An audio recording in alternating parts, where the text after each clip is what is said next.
Baik, bismillahirrahmanirrahim. Assalamualaikum warahmatullahi taala wabarakatuh. Waalaikumsalam warahmatullahi wabarakatuh. Terima kasih Ibu Bapak telah hadir dalam Zoom meeting ini. Di kesempatan kali ini saya akan memaparkan mungkin pengalaman saya dalam mengaplikasikan apa itu budaya positif untuk apa yang telah saya laksanakan di SMA atau di kelas saya secara pribadi. Nah, kali ini izinkan saya untuk share screen terlebih dahulu. Di sini ya Ibu Bapak mungkin sudah dapat melihatnya. Baik. Ya, di budaya positif 1.4 itu yaitu aksi nyata di mana saya di sini diberikan amanat untuk memaparkan apa itu budaya positif ataupun budaya-budaya yang lainnya yang ada di sekolah kita. Nah, baik.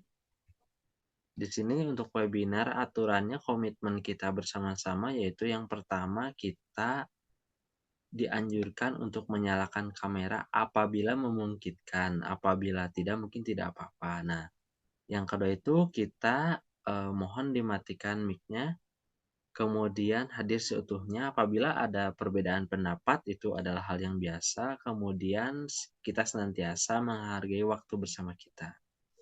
Kemudian Ibu Bapak silakan untuk memaksimalkan kolom chat dan juga apabila diperlukan untuk membuat catatan silakan saya persilakan. Apabila ada yang ingin ditanyakan, Ibu Bapak boleh menekan tombol raise hand. Kemudian di sini apabila ada gangguan teknis itu adalah hal biasa.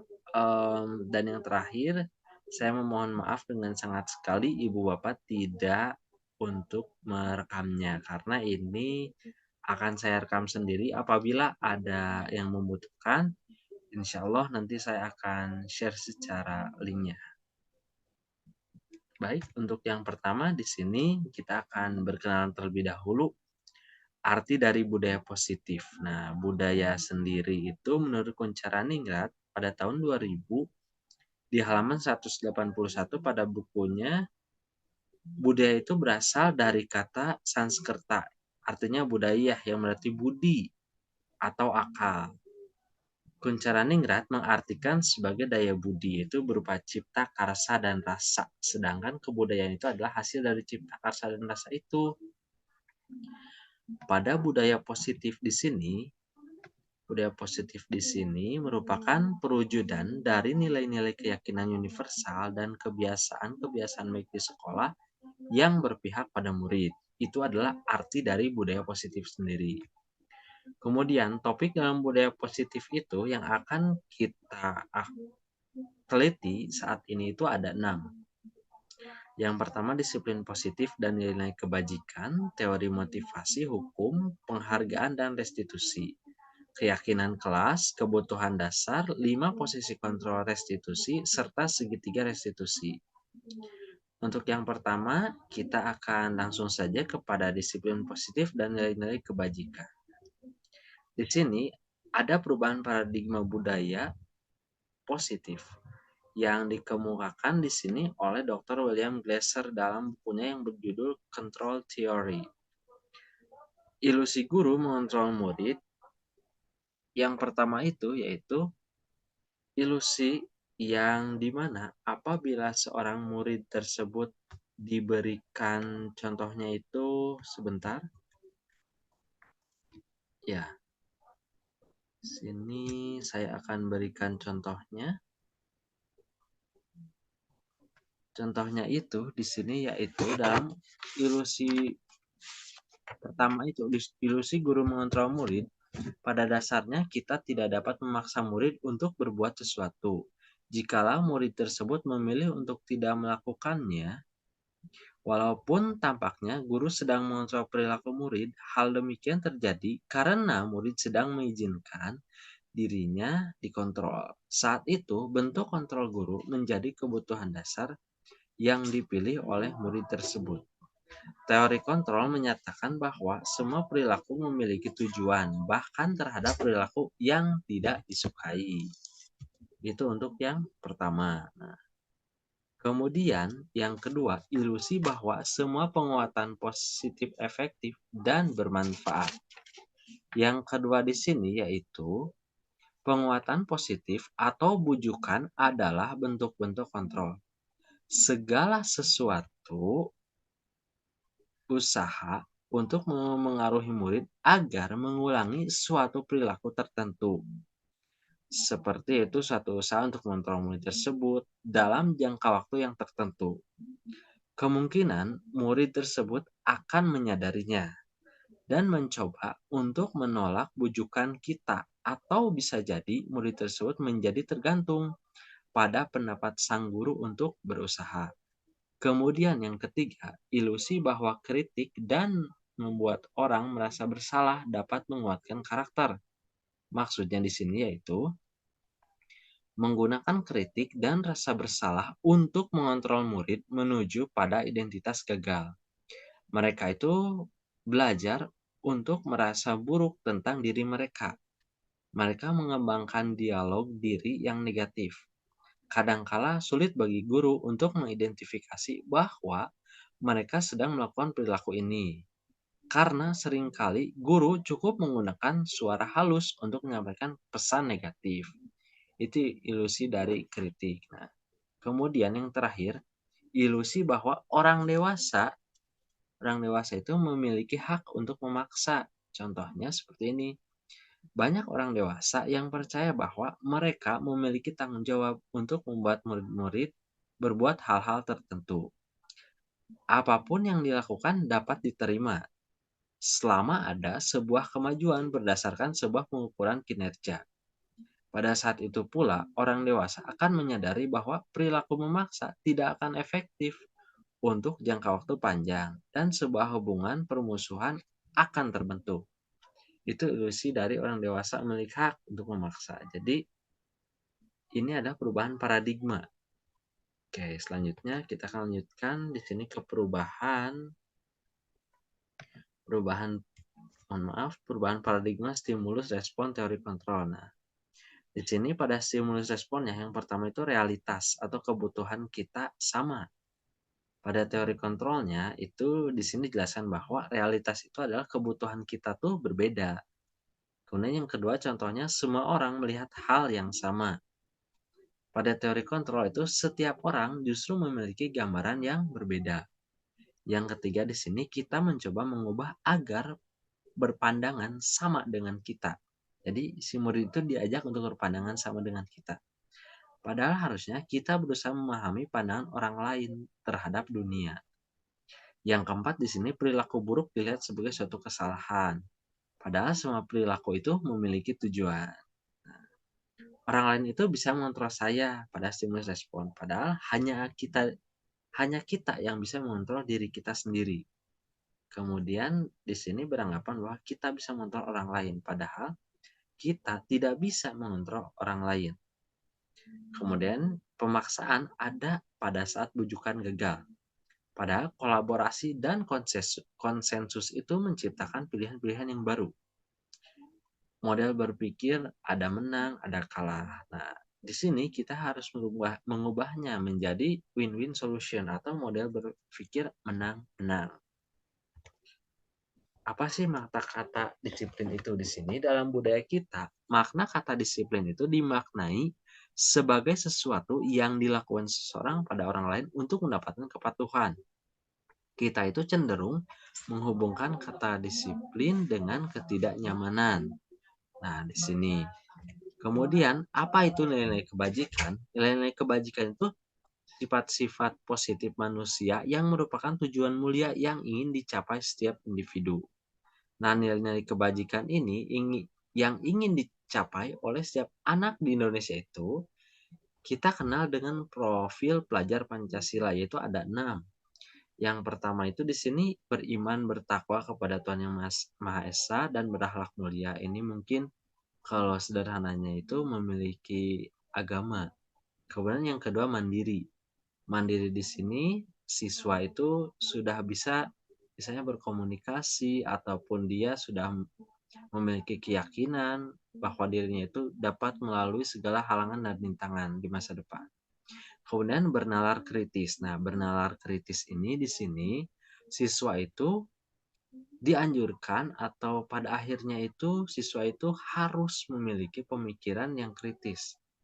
Kritis di sini dia tidak hanya tahu saja, tapi dia itu harus mencari kenapa hal tersebut bisa terjadi contohnya. Nah, kemudian yang keempat di sini ada berkebinekaan global. Maksudnya di sini kita sebagai guru itu alangkah baiknya mengajarkan juga pengetahuan-pengetahuan yang ada di luar negara Indonesia sendiri agar mereka semakin luas pengetahuannya.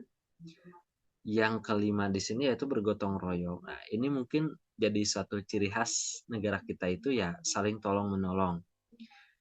Bahkan mungkin di sini kadang kala ada siswa ataupun anak murid biasanya gotong royongnya itu dalam hal negatif seperti mabal bersama ataupun kenakalan-kenakalan remaja seperti merokoknya itu bersama-sama. Nah, seperti itu.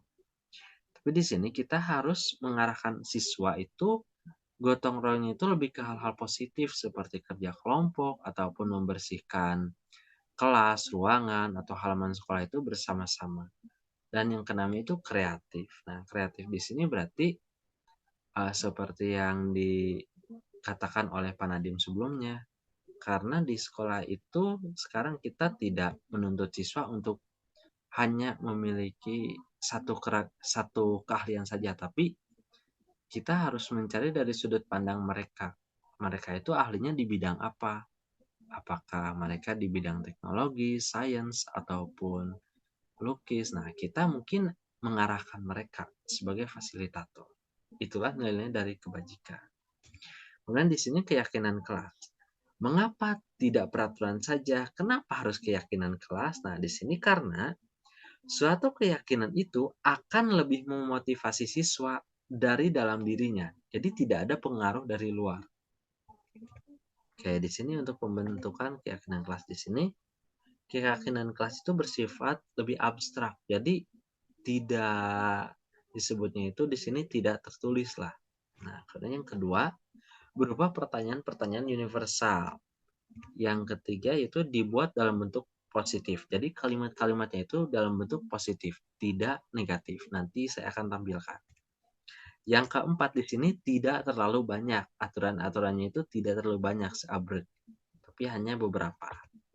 Yang kelima di sini semua warga kelas itu harus ikut berkontribusi. Dan yang terakhir di sini meninjau kembali dari waktu ke waktu. Walaupun ini disebut keyakinan kelas, tapi kita sebagai pengajar atau sebagai manajer di kelas itu, kita wajib untuk meninjau kembali keyakinan-keyakinan kelas. Contohnya itu seperti ini. Nah, selalu kembalikan buku pada tempatnya. Di sini ada nilai kebajikan, yaitu keyakinan kelasnya itu mereka berarti tanggung jawab. Kemudian yang kedua, dilarang mengganggu orang lain. Nah, berarti di sini nilai kebajikannya itu yaitu menghormati orang lain. Yang ketiga, contohnya hadir di sekolah 15 menit sebelum pembelajaran dimulai. Di sini berarti nilai kebajikannya itu menghormati orang lain dan berkomitmen. Ini adalah contoh-contoh peraturan dan serta nilai-nilai kebajikannya itu apa saja yang tercantum di sana. Oke. Baik, di sini contoh keyakinan yang pernah saya laksanakan atau istilahnya sampai sekarang masih berjalan.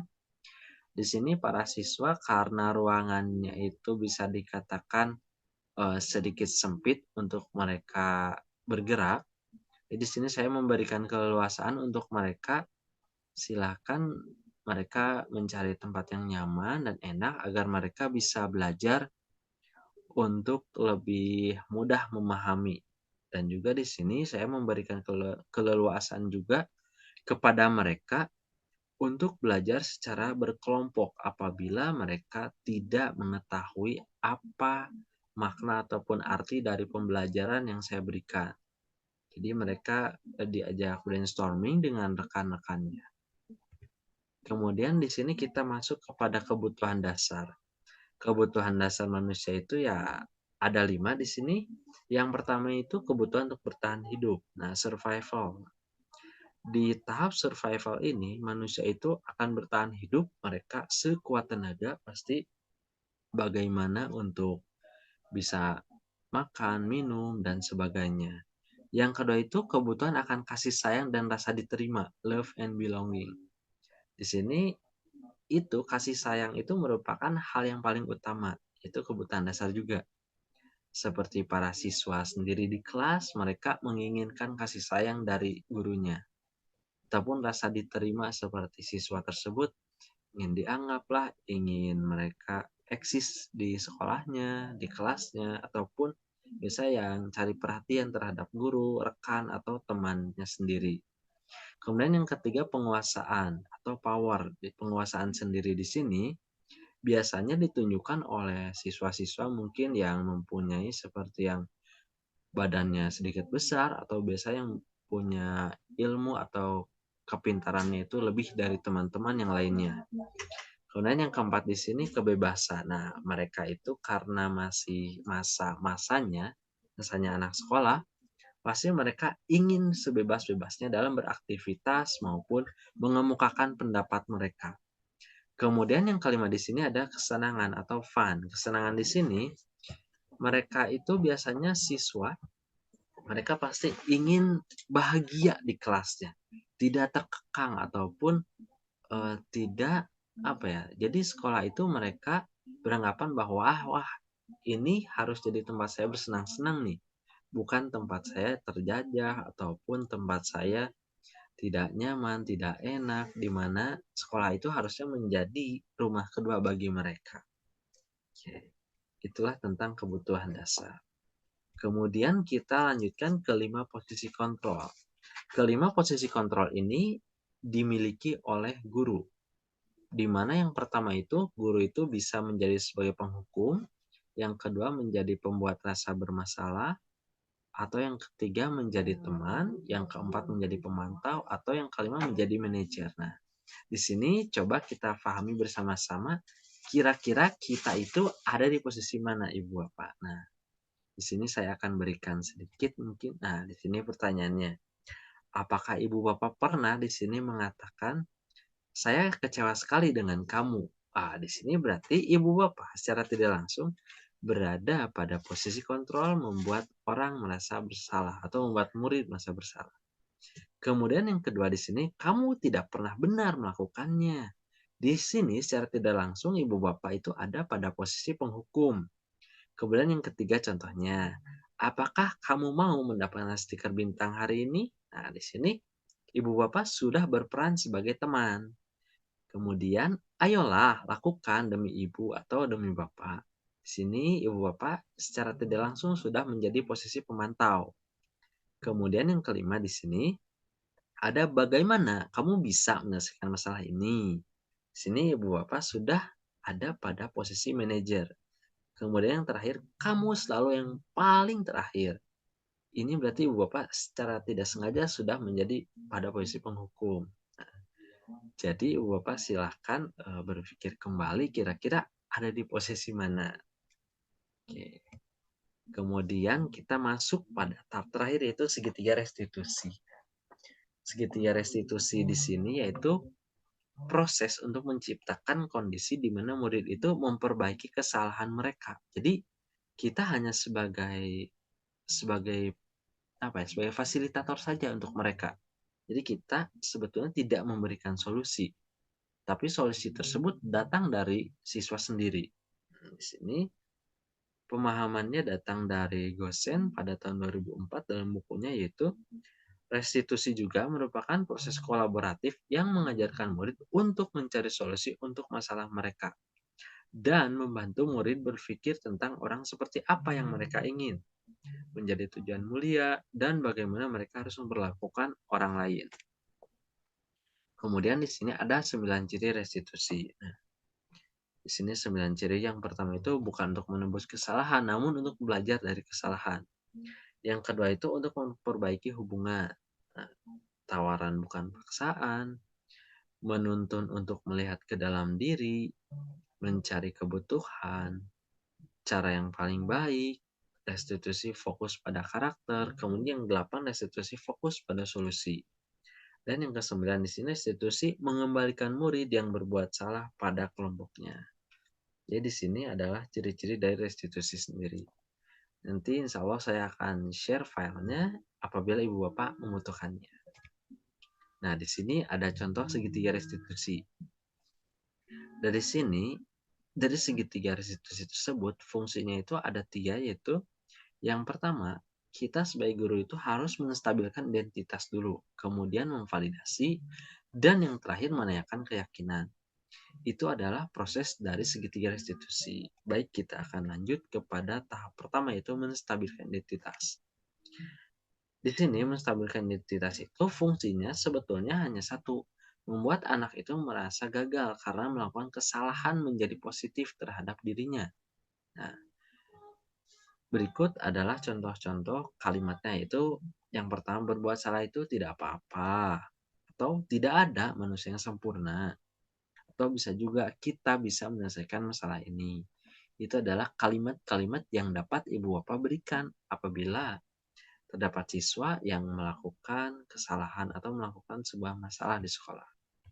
Setelah tahapan menstabilkan identitas, kita masuk pada tahapan yaitu validasi. Validasi tindakan ini membantu murid atau siswa untuk mengenal basic need atau kebutuhan dasar yang ingin dipenuhinya ketika melakukan kesalahan itu. Contohnya yang pertama, padahal kamu bisa melakukannya lebih buruk dari ini ya. Atau yang kedua, kamu pasti punya alasan kenapa melakukan hal itu. Atau boleh seperti ini, kamu boleh mempertahankan sikap itu, tapi kamu harus menambahkan sikap yang baru. Dan yang terakhir di sini menanyakan keyakinan. Di menanyakan keyakinan ini, sebetulnya murid itu melihat kesalahannya dihubungkan dengan nilai-nilai kebajikan yang mendasari manusia berinteraksi dengan orang lain. Contohnya ini yang pertama itu, apa yang kita percaya sebagai kelas atau keluarga, atau apa nilai umum yang kita telah sepakati. Boleh juga kamu mau jadi orang yang seperti apa nanti. Itu adalah contoh-contoh dari segitiga restitusi. Baik, terima kasih Ibu Bapak. Cukup sampai di sini saja pertemuan kita hari ini. Apabila ada yang ingin ditanyakan, silakan boleh raise hand. Apabila tidak, mungkin tidak apa-apa. Nanti apabila kurang memahami, saya akan sharekan linknya. Baik. Baik. Tidak ada pertanyaan sepertinya ya. Oke, terima kasih. Sebelum menutup acara ini, saya mohonkan untuk Ibu Bapak untuk membuka videonya terlebih dahulu mungkin sebagai syarat saya untuk kelulusan ini.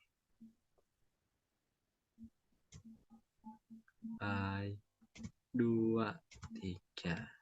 Ya, terima kasih. Acara ini telah terselenggara dengan baik. Apabila ada kesalahan, saya mohon maaf sekali. Kelebihan datangnya dari Allah, segala kesalahan datang dari saya. Billahi taufiq wal hidayah. Wassalamualaikum warahmatullahi wabarakatuh. Waalaikumsalam warahmatullahi wabarakatuh. Waalaikumsalam. Ya, hatur nuhun.